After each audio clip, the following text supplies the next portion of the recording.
During the final stage of World War II, the United States detonated 2 nuclear weapons over the Japanese cities of Hiroshima and Nagasaki on August 6 and 9, 1945, respectively.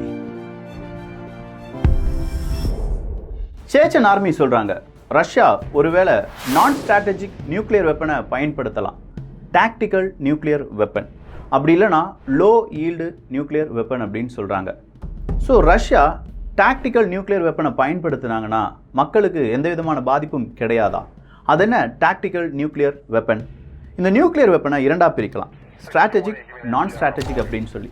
இதில் strategic அப்படின்னு சொல்லும்போது வேண்டாம், strategic கணக்கு இப்போ நம்ம பார்க்க வேண்டாம், நான் ஸ்ட்ராட்டஜிக் கணக்கு மட்டும் எடுத்து பார்த்துடலாமே. இந்த நான் ஸ்ட்ராட்டஜிக் வெப்பன்ஸ், நியூக்ளியர் வெப்பன்ஸ்க்கு கீழே வர்றது தான் லோ ஈல்டு நியூக்ளியர் வெப்பன், அப்படி இல்லைனா டாக்டிக்கல் நியூக்ளியர் வெப்பன் அப்படின்னு சொல்கிறோம் பார்த்தீங்களா, அது. இந்த ஒரு நான் ஸ்ட்ராட்டஜிக் நியூக்ளியர் வெப்பனுடைய கவுண்ட், ரஷ்யாவினுடைய கவுண்டையும் நீங்கள் எடுத்துட்டிங்கன்னா நேராக இந்த பக்கம் அமெரிக்கா மற்றும் நாட்டோ படைகள், 2 படைகளுடைய கவுண்டையும் நீங்கள் எடுத்து பார்த்தீங்கன்னா ரஷ்யாட்ட 10 வெப்பன் இருக்கும், அமெரிக்கா ப்ளஸ் நாட்டோட்ட 1 வெப்பன் மட்டும்தான் இருக்கும். அப்படின்னா நான் ஸ்ட்ராட்டஜிக் நியூக்ளியர் வெப்பன் கிங் யார் தான்? ரஷ்யா தான்.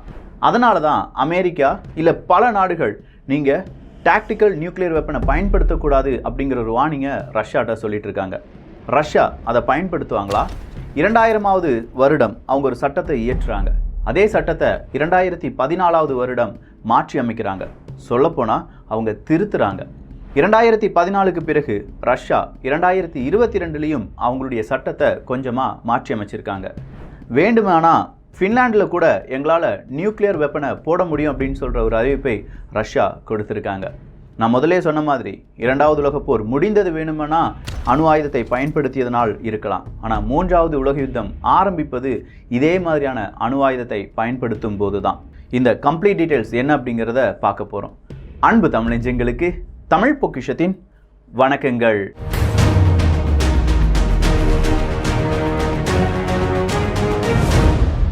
ஸ்ட்ராட்டஜிக், நான் ஸ்ட்ராட்டஜிக் நியூக்ளியர் வெப்பன் அப்படின்னு சொல்லி நம்ம பார்த்தோம்.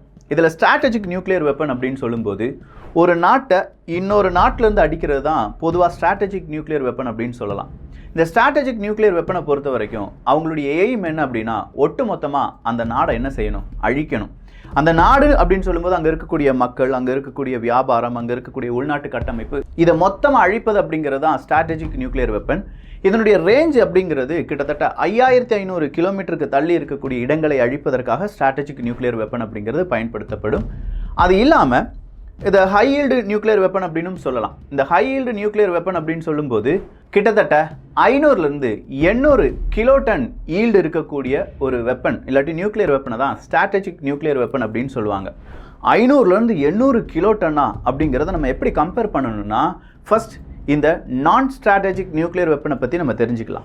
இந்த நான் ஸ்ட்ராட்டஜிக் நியூக்ளியர் வெப்பன் அப்படின்னு சொல்லும்போது அதனுடைய ஈல்டு என்னவா இருக்கும் அப்படின்னு கேட்டிங்கன்னா 10 கிலோட்டன்லேருந்து ஒரு 100 கிலோட்டனுக்குள்ளே இருக்கும்.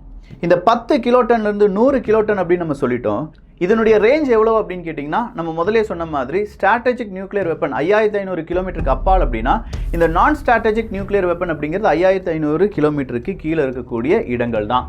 இதில் டாக்டிக்கல் நியூக்ளியர் வெப்பன் அப்படின்னு சொல்லி பார்த்தோம் பார்த்தீங்களா, இந்த டாக்டிக்கல் நியூக்ளியர் வெப்பனுடைய ரேஞ்ச் எவ்வளோ அப்படின்னு கேட்டிங்கன்னா வெறும் 500 கிலோமீட்டர்.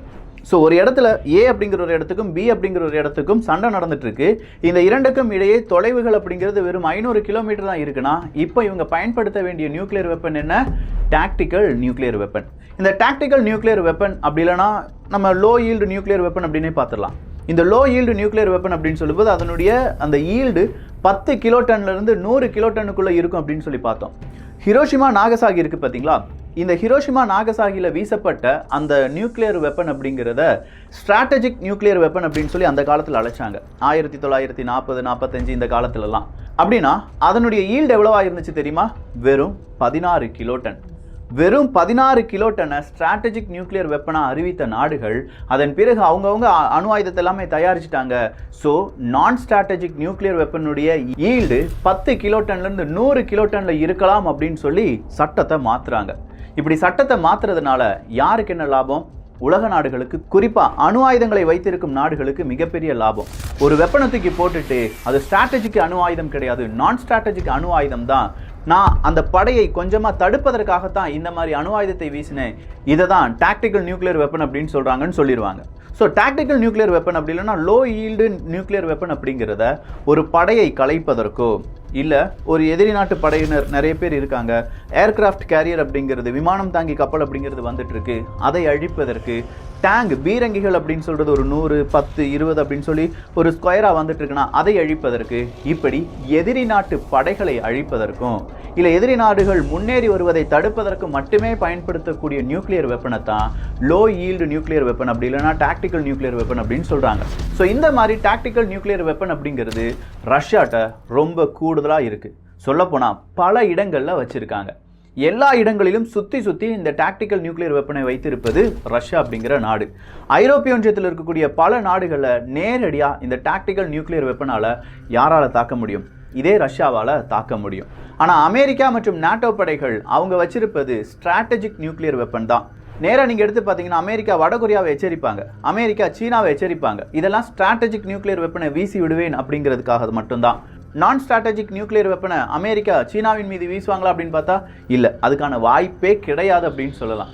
ஆனால் இப்போ நடக்கிற யுத்தம் ரஷ்யாவினுடைய எல்லையோரமாக நடந்துட்டு இருக்கிறதுனால தான் இந்த சேச்சன் ஆர்மியிலிருந்து எல்லாருமே ரஷ்யா டாக்டிக்கல் நியூக்ளியர் வெப்பனை பயன்படுத்தலாம் அப்படின்னு சொல்லிட்டு இருக்காங்க. இந்த டாக்டிக்கல் நியூக்ளியர் வெப்பன் அப்படின்னு நம்ம பார்த்தோம், அது வந்து ஒரு லோ ஈல்டாக இருக்கும். 500 கிலோமீட்டர் ரேடியஸ்க்குள்ளே அவங்க வீசிடுவாங்க. அப்படி வீசும்போது 10லிருந்து 100 கிலோ டன் அளவுக்கான ஈல்டு வரும் அப்படின்னு சொன்னோம். ஹிரோஷிமா நாகசாகியில் வீசப்பட்ட டோட்டல் பாம்பினுடைய அந்த ஈல்டு 25 கிலோ டன் அப்படின்னு சொல்கிறாங்க. அதனால் உயிரிழந்தவர்கள் ஹிரோஷிமா நாகசாகியில் அணுகுண்டு வந்து விழுகுது. சடனாக உயிரிழந்தவர்களுடைய எண்ணிக்கை மட்டுமே 1,10,000 அப்படின்னு சொல்கிறாங்க. அதன் பிறகு ரேடியேஷன் பெரிய அளவில் எல்லாரையுமே பாதிப்படைஞ்சு பல ஆயிரம் மனிதர்கள் இறந்து போகிறாங்க. பல தலைமுறைக்கு இந்த ரேடியேஷனுடைய எஃபெக்ட் அப்படிங்கிறது இருக்குது. ஸோ நார்மலாக ஒரு 16 கிலோ டன் ஈல்டு இருக்கக்கூடிய இந்த ஒரு அணு ஆயுதமே இவ்வளோ பெரிய இழப்பை ஏற்படுத்தும் போது ஒரு 50 கிலோ டன் இருக்கக்கூடிய ஒரு அணு ஆயுதத்தை நான் டாக்டிக்கலாக தான் இது யூஸ் பண்ணுறேன்னு சொல்லி யூஸ் பண்ணிட்டாங்கன்னா என்ன நடக்கும்? ஒரு புல் பூண்டு கூட முளைக்காது. இதுக்கான சட்ட திட்டங்களை அமெரிக்காவோ இல்லாட்டி ரஷ்யாவோ வச்சிருக்காங்களா? ஒரு பெரிய கேள்வி. ஏன்னா ரொம்ப நாளாக நம்ம இந்த வாசகத்தை கேட்டுட்டு வந்துட்டு இருக்கோம், கோல்டு வார் அப்படிங்கிறது. இந்த கோல்டு வாரில் அமெரிக்காவும் ரஷ்யாவும் என்ன செய்கிறாங்கன்னா மாற்றி அவங்க நட்பு நாடுகள் எதிரி நாடுகள் இவங்களை அழிக்கணும் அப்படி இப்படின்னு சொல்லி அணு ஆயுதங்களை மட்டுமே தயார்படுத்தி அந்தந்த இடத்துல வச்சுட்டு இருக்காங்க. ஸோ இப்படியே போச்சுன்னா சரிப்பட்டு வராதுப்பா. ஆயிரக்கணக்கில் நான் சொன்னேன்ல, ரஷ்யாட்ட 5800 அணு ஆயுதங்கள் இருக்குது, அமெரிக்காட்ட ஒரு 4200 அணு ஆயுதங்கள் அப்படிங்கிறது இருக்குது. இந்தியாட்ட கம்பேர் பண்ணும்போது ஒரு 160லேருந்து 163 அணு ஆயுதங்கள் தான் இருக்குது. 160 எங்கே இருக்குது, 5800 எங்கே இருக்குது? ஸோ இப்படி ஆயிரக்கணக்கில் அணு ஆயுதங்களை வைத்திருக்கிறது இந்த இரண்டு நாடுகளும், அமெரிக்கா மற்றும் ரஷ்யா. இப்போ இந்த இரண்டு நாடுகளும் ஒரு டேபிளில் போட்டு உட்காந்து டிஸ்கஸ் பண்ணுறாங்க. நம்ம என்ன செய்யலாம்? ஆயிரக்கணக்கில் அணு ஆயுதத்தை வச்சுருக்கோம், கொஞ்சம் அணு ஆயுதத்தை டிஸ்மேண்டில் பண்ணிடலாம். கொஞ்சம் அணு ஆயுத விபத்து அப்படிங்கிறது இரண்டு நாடுகளும் பார்த்துருக்கு. நிறைய அணு ஆயுதங்கள் பூமிக்கு அடியில் ஒளிந்து இருக்குங்க, தொலைச்சிட்டாங்க. கப்பலில் கொண்டு போவாங்க, திடீர்னு பார்த்தா கப்பல் ஆக்சிடென்ட் ஆகி அப்படியே கடலுக்குள்ளே விழுந்துடும். அடுத்ததாக பார்த்தா விமானத்தில் கொண்டு போவாங்க, விமானம் நொறுங்கி கீழே விழுந்துடும், அதனால் எடுக்கவே முடியாமல் ஒரு நிலைமையெல்லாம் இருக்குது. இப்படின்னு சொல்லி பல அணு ஆயுதங்கள் பூமிக்கு கீழே உறங்கி கொண்டு இருக்கின்றன. ஸோ இந்த இரண்டு நாடுகளை சேர்ந்த தலைவர்களும் ஒரு டேபிள் மேலே உட்காந்து டிஸ்கஸ் பண்ணுறாங்க. அப்படி டிஸ்கஸ் பண்ணுறதுக்கான ஒரு அக்ரிமெண்ட் அப்படிங்கிறது சைன் ஆகுது. அந்த அக்ரிமெண்ட் தான் நியூ ஸ்டார்ட் அப்படின்னு சொல்லுவோம், new strategic arms reduction treaty அப்படிங்கிறது தான். இந்த நியூ ஸ்டார்ட் அக்ரிமெண்ட் அப்படிங்கிறது 2010 கையெழுத்தாகுது. இந்த 2010 கையெழுத்தான அக்ரிமெண்ட் என்ன தெரியுமா சொல்லுது? கிட்டத்தட்ட 1550 நியூக்ளியர் வார்ஹெட் தான் மாற்றி இரண்டு நாடுகளும் வைத்துக்கொள்ள வேண்டும் அப்படிங்கிறது தான் சட்டம். வெறும் 1550 ஸ்ட்ராட்டஜிக் நியூக்ளியர் வெப்பனை மட்டும்தான் ரஷ்யா எல்லையில் அமெரிக்காவுக்கு எதிராக நிறுத்த வேண்டும். அமெரிக்கா எல்லையில் அமெரிக்காவுக்கு நட்பு நாடுகளில் இந்த மாதிரி ரஷ்யாவுக்கு எதிராக நிலைநிறுத்த வேண்டும். இந்த ஒரு ஒப்பந்தத்தை மீறி எந்த நாடு எது செஞ்சாலும், இப்போ 1550க்கு பதில் 1560 நியூக்ளியர் வார்ஹெட்டை ரஷ்யா வச்சுட்டாங்கன்னா அமெரிக்கா என்ன செய்யலாம்னா ரஷ்யாவின் மீது பலவிதமான பொருளாதார தடை போடலாம். இந்த ஒரு அக்ரிமெண்ட்லேருந்து நாங்கள் வெளியேறிவிட்டோம், நாங்களும் கூடுதலாக இந்த மாதிரி அணு ஆயுதத்தை வைப்போம் அப்படின்னு சொல்லி ஒரு பெரிய அணு ஆயுத போர் இல்லாட்டி அணு ஆயுத புரட்சியை ஏற்படுத்தலாம். இப்படிங்களா நடந்துகிட்டே இருக்கும். ஆனால் இப்போ ட்விஸ்ட் என்னன்னா, இந்த நியூ ஸ்டார்ட் அப்படிங்கிற அக்ரிமெண்ட் இந்த வருடத்தோடு முடியுது. ஸோ எகைன் இதை புதுப்பிக்கலாமா வேண்டாமா, நம்ம ரினியூ பண்ணணுமா வேண்டாமா அப்படிங்கிற டிஸ்கஷனில் இரண்டு நாடுகளுமே ஈடுபட்டு இருக்காங்க. ரஷ்யா சொல்கிறாங்க நியூ ஸ்டார்ட் அப்படிங்கிற அக்ரிமெண்ட் நம்ம என்ன செய்யலாம், மறுபடியும் ரினியூ பண்ணலாம் அப்படிங்கிறாங்க. அமெரிக்காவும் ரினியூ பண்ணலாம், ஆனால் சில பல கட்டளைகள் இருக்குது, எச்சரிக்கைகள் எல்லாமே நீங்கள் கொடுத்துட்டு இருக்கீங்க, அதனால் எங்களுக்கு சில நிபந்தனைகள் இருக்குது அப்படின்னு சொல்லி அந்த நியூ ஸ்டார்ட் அக்ரிமெண்ட்டை பற்றி இன்னும் டிஸ்கஷன் ஓடிட்டே இருக்குது. சரிப்பா, இப்போ டாக்டிக்கல் அணு ஆயுதத்தை ரஷ்யா பயன்படுத்துவதற்கான வாய்ப்புகள் இருக்கா அப்படின்னு பார்த்தா நிறையவே இருக்குது. இஸ்காந்தர் அப்படிங்கிற அவங்களுடைய மிசைல் சிஸ்டமாக இருக்கட்டும், இல்லாட்டி கடைசி அவங்க உபயோகப்படுத்தின SSC-8 இருக்கட்டும், இந்த மிசைல்ஸ் எல்லாம் 10 கிலோடன் ஈல்டு இருக்கக்கூடிய வார்ஹெட்டை சுமந்து செல்லக்கூடிய வல்லமை படைத்தது. அடுத்ததா லேனர் அப்படிங்கிற ballistics missile, submarine launched ballistics missiles எல்லாமே ரஷ்யாவை பொறுத்த வரைக்கும் இதே மாதிரி வார்ஹெட்டை தாங்கி செல்லக்கூடிய அமைப்புடன் இருக்கக்கூடிய மிசைல்ஸ் அப்படின்னு சொல்லலாம். இப்போ அடுத்ததா ஐரோப்பிய ஒன்றிய நாடுகள் சொல்லியிருக்கிற இன்னொரு விஷயத்துக்கு வரலாமே. ஐரோப்பிய ஒன்றிய நாடுகள் நேற்று மிக முக்கியமான ஒரு மீட்டிங்கை நடத்தி ரஷ்யா டாக்டிக்கல் அணு ஆயுதத்தை பயன்படுத்துவாங்களா இல்லையா அப்படிங்கிற டிஸ்கஷனில் ஈடுபடுறாங்க. அப்படி ஈடுபடும் போது ஐரோப்பிய ஒன்றியத்தை சேர்ந்த பல நாடுகள் சொல்கிறாங்க, ரஷ்யாட்ட இருக்கக்கூடிய ஹைப்பர்சோனிக் மிசைல்ஸ் அப்படிங்கிறதுக்கு ஈடு இணையாக நம்மகிட்ட எதுவுமே கிடையாது. சப்போஸ் அந்த ஹைப்பர்சோனிக் மிசைலை வச்சு இந்த மாதிரி வார்ஹெட்டை ஏவி விட்டுட்டாங்கன்னா எங்கே வேணாலும் ரஷ்யாவால் என்ன செய்ய முடியும், அணு ஆயுதத்தை பயன்படுத்த முடியும். அவங்க கிட்ட டாக்டிக்கல் நியூக்ளியர் வெப்பன் அப்படிங்கிறது 5000 10,000 அப்படின்னு சொல்லி வச்சிருக்காங்க. ஸ்ட்ராட்டஜிக் வேற, நான் ஸ்ட்ராட்டஜிக் வேற. அதனால தான் அதனுடைய எக்ஸாம்பிள், அதனுடைய பிரிவினை எல்லாமே நான் உங்களுக்கு சொல்லிக் கொடுத்தேன். ஸோ நான் ஸ்ட்ராட்டஜிக் அணு ஆயுதம் அப்படிங்கிறதுக்கான ரா மெட்டீரியலையும் யார் குவிச்சு வச்சிருக்காங்க, இதே ரஷ்யா குவிச்சு வச்சிருக்காங்க. எப்போ வேணும்னாலும் அவங்களால ப்ரொடியூஸ் பண்ண முடியும். அதுக்கான டெக்னாலஜி, அதுக்கான ஃபுல் இன்ஃப்ராஸ்ட்ரக்சர் எல்லாத்தையுமே ரஷ்யா தயார் நிலையில் வைத்திருக்கிறது.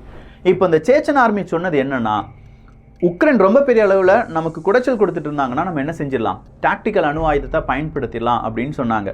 சரிப்பா, இப்படி ஒரு சட்டம் இருக்கா, ரஷ்யாவால் இதை பயன்படுத்த முடியுமா அப்படின்னு பார்த்தா ஆமாம். 2000வது வருடம் வரை ரஷ்யா ஃபாலோ பண்ணிட்டு இருந்த சின்ன சின்ன இந்த அணு ஆயுத கொள்கை அப்படின்னா, வேற யாராவது அணு ஆயுதத்தை யூஸ் பண்ணாங்க இல்லை ரொம்ப பெரிய அளவில் நம்ம நாட்டை முடக்க நினைக்கிறார்கள் அப்படின்னா மட்டும்தான் அணு ஆயுதத்தை நாங்கள் பயன்படுத்துவோம் அப்படிங்கிற ஒரு சட்டம். 2014 கிரீமியாவை இவங்க அனெக்ஸ் பண்ணுறதுக்கு முன்னாடி இந்த சட்டத்தில் பலவிதமான மோடிஃபிகேஷனை கொண்டு வராங்க. என் நாடு இருக்கக்கூடாது, என் நாட்டுக்கு எதிராக கன்வென்ஷனாக இருக்கக்கூடிய வெப்பன்ஸை பயன்படுத்தி என் நாட்டை தனிமைப்படுத்தணும்னு நினச்சா கூட ரஷ்யன் ஃபெடரேஷனுக்கு அணு ஆயுதத்தை பயன்படுத்துவதற்கான எல்லா உரிமையும் இருக்குது அப்படின்னு அவங்களுடைய சட்டத்தை மாற்றி அமைக்கிறாங்க. 2022 என் நாட்டுக்கு எதிராக, என் நாட்டினுடைய இறையாண்மை பாதிப்படைகிற மாதிரி, என் நாட்டினுடைய சுதந்திரம் பாதிப்படைகிற மாதிரி யார் செயல்பட்டாலும் அவங்களுக்கு எதிராக நாங்கள் அணு ஆயுதத்தை பயன்படுத்தலாம் அப்படிங்கிற சட்டத்தை மாற்றி அமைக்கிறாங்க. பெலரஸ் அவங்களும் அவங்களுடைய சட்டத்தை மாற்றி அமைக்கிறார்கள், ரஷ்யா சொன்னதன் பெயரில் தான். ஏன்னா ரஷ்யாவை பொறுத்த வரைக்கும் பெலரஸில் அவங்களுடைய அணு ஆயுதத்தை வைக்கக்கூடாது. அது கோல்டு வார் டைம்லேயே இவங்க 2 பேரும், அமெரிக்காவும் ரஷ்யாவும் இணைந்து எடுத்துக்கொண்ட முடிவு. அதை யாரும் சம்மதம் தெரிவித்தாங்க, இதே பெலரஸும் சம்மதம் தெரிவித்தார்கள். அதனால தான் பெலரஸ் நாங்கள் அணு ஆயுதத்தை எங்களுடைய மண்ணில் வைக்க மாட்டோம் அப்படின்னு சொல்லிட்டு இருந்தாங்க. ஆனால் ரஷ்யா என்ன சொல்கிறாங்கன்னா, இப்போ காலம் மாறிடுச்சு, அணு ஆயுதத்துக்கான அந்த தேவை வரும். அப்படி தேவை வரும்போது உன்னுடைய சட்டத்தை நீ மாற்றலைன்னா என்ன செய்ய முடியாது, உன்னால் சஸ்டெயின் பண்ண முடியாது, உடனடியாக சட்டத்தை மாற்று, உன்னுடைய அரசியல் சாசன சட்டத்தையே மாற்றிவிடு அப்படின்னு சொல்கிறாங்க. அப்படி பெலரஸினுடைய அரசியல் சாசன சட்டம் அப்படிங்கிறது மாற்றப்பட்டு எங்கள் நாட்டிலையும் அணு ஆயுதத்தை வைக்கலாம், அது யாருடைய அணு ஆயுதம் வேண்டுமானாலும் இருக்கலாம் அப்படிங்கிற ஒரு சட்டத்தை இயற்றுகிறார்கள். ஸோ ஓவராலாக அணு ஆயுதம் அப்படிங்கிறத மையப்படுத்தி இந்த யுத்தம் நீங்குகிறது அப்படிங்கிறத மறுக்க முடியாது. ஆனால் எந்த மாதிரியான அணு ஆயுதம் அப்படிங்கிறது மட்டும்தான் இங்கே கேள்வி. லோ ஈல்டாக இருந்தாலும் சரி, ஹை ஈல்டாக இருந்தாலும் சரி, ஸ்ட்ராட்டஜிக்காக இருந்தாலும் சரி, நான் ஸ்ட்ராட்டஜிக்காக இருந்தாலும் சரி, மக்களுடைய உயிருக்கு பலவித பிரச்சனைகள் வருவது அப்படிங்கிறது 100% உண்மை. போப் பிரான்சிஸ் அவர்களிலிருந்து உலக நாடுகள் வரை எல்லாருமே கேட்டுட்டு இருக்கிற ஒரே ஒரு கோரிக்கை, தயவு செஞ்சு அணு ஆயுதத்தை பயன்படுத்தாதீங்க அப்படிங்கிறது தான். ஆனால் ரஷ்யாவினுடைய சின்ன சின்ன தோல்வியும் நல்லா பார்த்தீங்கன்னா, ரஷ்யா 4 ரீஜனை அனெக்ஸ் பண்ணிக்கிட்டோம் அப்படின்னு சொல்கிறாங்க. அனெக்ஸ் பண்ணிக்கிட்டோம் அப்படின்னு சொன்ன 24 மணி நேரத்திலேயே ஒரு இடம், மிக முக்கியமான இடம், லைமன் அப்படிங்கிற அந்த இடத்தை யார் பிடிச்சிக்கிட்டாங்க, உக்ரைன் பிடிச்சிக்கிட்டாங்க. அப்படி உக்ரைன் பிடித்த அந்த இடம் ஏன் அவ்வளோ முக்கியமான இடம் அப்படின்னு கேட்டிங்கன்னா, ரஷ்யாவினுடைய எல்லா லாஜிஸ்டிக்ஸும் அந்த வழியாக தான் நடந்துட்டு இருந்துச்சு. ஸோ அந்த இடத்தையே இப்போ உக்ரைனுடைய இராணுவம் கையகப்படுத்தியதால் இது ரஷ்யாவுக்கு பெரிய ஒரு பின்னடைவாக பார்க்கப்படுது. இப்போ ரஷ்யாவுக்கு எதிராக உக்ரைனும் ஒஃபென்சிவாக அவங்களுடைய தாக்குதலை நடத்த ஆரம்பிச்சிருக்காங்க. ரஷ்யாவுக்கு போதுமான இராணுவம் கிடையாது, இராணுவ வீரர்கள் கிடையாது அப்படிங்கிற ஒரு பரப்புரை செய்யப்பட்டு வருது. 3 லட்சம் இராணுவ வீரர்களை நாங்கள் புதிதாக எடுக்கப் போகிறோம் அப்படின்னு சொல்லி ரஷ்யா சொன்னாலும் அதுலேயும் பல சிக்கல்கள் இருக்கின்றன. இது எல்லாம் சேர்த்து பார்க்கும்போது சேச்சன் ஆர்மி இல்லாட்டி வேக்னார் குரூப் இல்லாட்டி வேற ஏதாவது ஒரு ஸ்பெஷல் குரூப் அப்படிங்கிறது டாக்டிக்கல் நியூக்ளியர் வெப்பனை பயன்படுத்துவதற்கான வாய்ப்புகள் இருக்கு. ஆனால் அது 10 கிலோ டன்னா, ஹிரோஷிமா நாகசாகியில் வீசப்பட்ட மாதிரி 16 கிலோ டன்னா, அப்படி இல்லைனா 50 கிலோ டன்னா அப்படிங்கிறது ரஷ்யாவினுடைய கையில் தான் இருக்கிறது. இவ்வளோ அணு ஆயுதங்கள் வச்சிருக்காங்களேப்பா, இதெல்லாம் எப்படி அவங்க சேவ் பண்ணி வச்சுருக்காங்க, எந்த விதமான த்ரெட்டும் இல்லையா அப்படின்னு கேட்டிங்கன்னா பல பிரச்சனைகள் இதுக்கு பின்னாடி இருந்துட்டு தான் இருக்குது. இதுக்காக இவங்க செலவழிக்கும் தொகை அப்படிங்கிறது நம்மில் பல நாடுகளும் நார்மல் டிஃபென்ஸுக்கு கூட அவ்வளோ செலவழிக்க மாட்டோம். இந்த அமெரிக்கா ப்ளஸ் ரஷ்யா செலவழிக்கக்கூடிய அந்த தொகை, அதாவது அவங்களுடைய அணு ஆயுதங்களை பாதுகாப்பதற்காக மட்டுமே. அவ்வளோ பிரம்மாண்டமான அணு ஆயுதங்களை வைத்து விட்டு தான் பிற நாடுகள்கிட்ட சொல்கிறாங்க, நீ அணு ஆயுதம் தயாரிக்காத அப்படின்னு சொல்லி. எது எப்படி இருந்தாலும் இப்போ உங்களுக்கு இந்த tactical nuclear weapon, strategic nuclear weapon, low yield nuclear weapon அப்படிங்கிறதெல்லாம் புரிஞ்சிருக்குன்னு நான் நம்புகிறேன். இதை பற்றி இன்னும் பல தகவல்கள் உங்களுக்கு வேணும்னா நீங்கள் கருத்துக்களாக கேட்கலாம். அதை பகிர்வதற்கு தமிழ் பொக்கிஷம் டிபி ட்ரூப்ஸ் தயாராக இருக்குது. ஸோ இந்த ஒரு காணொலி பற்றி உங்களுடைய கருத்துக்கள் இங்கே வரவேற்கப்படுகின்றன. எல்லோரும் தமிழ் பொக்கிஷத்தில் இணைந்திருங்கள். நல்லதை பகிர்ந்து நல்ல சமுதாயத்தை உருவாக்குவோம். நன்றி, வணக்கம்.